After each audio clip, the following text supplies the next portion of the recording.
एक लड़के की विचित्र लव स्टोरी। एक अमीर लड़का था, उसे एक गरीब किसान की लड़की से प्यार हो गया। लड़की सुंदर होने के साथ साथ काफ़ी समझदार थी।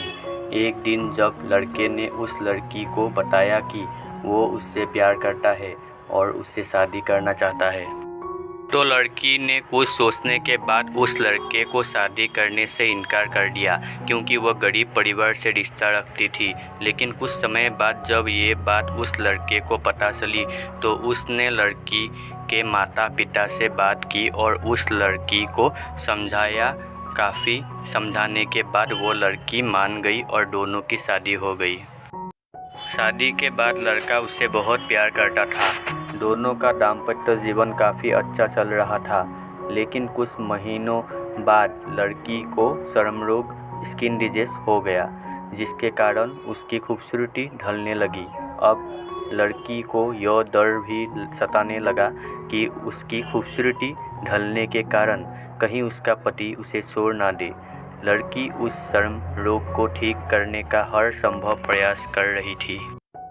समय बीत रहा था और लड़की की खूबसूरती धीरे धीरे ढल रही थी। एक दिन वो लड़का एक काम से दूसरे शहर गया। लड़का जब वहाँ से वापस आ रहा था, तो उसका रास्ते में एक कार के साथ एक्सीडेंट हो गया। उस दुर्घटना के दौरान लड़के की आँख की रोशनी चली गई।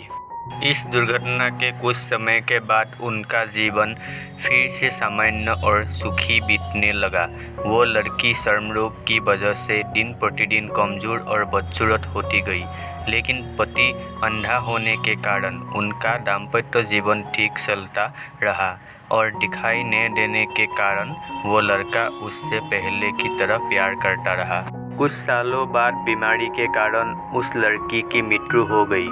पत्नी की मृत्यु होने के बाद वो लड़का अंदर से दुखी हो गया और वो शहर छोड़कर जाने वाला था। तभी उसके पड़ोसी ने उसे सांत्वना देते हुए कहा, अब आप तो अपनी पत्नी के बिना अकेले पड़ जाएंगे। वो आपका काफ़ी ख्याल रखती थी। अब आपका जीवन अंधकार में कैसे व्यतीत होगा।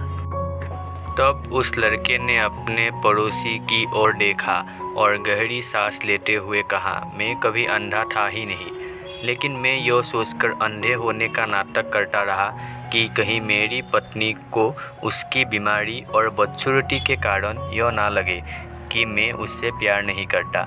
इसीलिए मैं इतने सालों तक बिना कुछ कहे हुए अपनी पत्नी की खुशी के लिए अंधा बना रहा। यह बात सुनकर पड़ोसी की आंखों से आंसू झलक आए और वो लड़का वहाँ से उठकर चला गया।